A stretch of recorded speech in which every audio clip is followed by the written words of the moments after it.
నరసాపురం, పాలకొల్లు, భీమవరం, ఆకివీడు, కైకలూరు ఈ చుట్టుపక్కల ఏరియాల నుంచి డైరెక్ట్గా అరుణాచల క్షేత్రానికి వెళ్ళాలనుకుంటున్నారా? అయితే ఈ వీడియోని సేవ్ చేసి పెట్టుకోండి. సౌత్ సెంట్రల్ రైల్వే మన పశ్చిమ గోదావరి జిల్లా నరసాపురం నుంచి తమిళనాడులోని తిరువన్నామలై అదేనండి మన అరుణాచల క్షేత్రానికి డైరెక్ట్గా ఒక వీక్లీ స్పెషల్ రైలు అనేది ప్రవేశపెట్టింది. ట్రైన్ నెంబర్ 07219 జూలై 9వ తారీఖు బుధవారం నుంచి ప్రారంభమవుతుంది.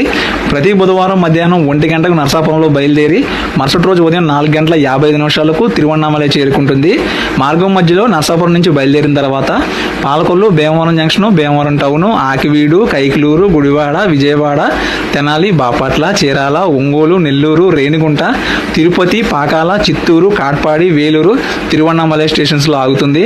ఈ రైల్లో జనరల్ కోచ్లు, స్లీపర్ క్లాస్ కోచ్లు, థర్డ్ ఏసీ కోచ్లు, సెకండ్ ఏసీ కోచ్లు ఉంటాయి. టికెట్ రేట్ చూసుకుంటే నరసాపురం నుంచి డైరెక్ట్గా తిరువన్నామలైకి స్లీపర్ క్లాస్ కోచ్లో 515 రూపాయలు, థర్డ్ ఏసీ కోచ్లో 1385 రూపాయలు, సెకండ్ ఏసీ కోచ్లో 1950 రూపాయలు అనేది ఛార్జ్ చేస్తున్నారు. బుకింగ్స్ అనేవి ఆల్రెడీ ఓపెన్ అయిపోయినాయి సెప్టెంబర్ మొదటి బుధవారం వరకు. దయచేసి చెక్ చేయండి. ఇక ఈ ట్రైన్కి సంబంధించిన రిటర్న్ జర్నీ డీటెయిల్స్ అనేది ఇంకా అప్డేట్ రాలేదు. అప్డేట్ రాగానే మరొక వీడియో చేయడం జరుగుతుంది. ముఖ్యంగా ఈ ట్రైన్ జర్నీలో మనం తిరువన్నామలై, అరుణాచల క్షేత్రం ఒకటే కాకుండా మనకి తిరుపతి వెళ్ళాలన్నా, కాణిపాకం వెళ్ళాలన్నా, తమిళనాడులోని గోల్డెన్ టెంపుల్కి వెళ్ళాలన్నా ఈ ట్రైన్ చాలా బాగా ఉపయోగపడుతుంది.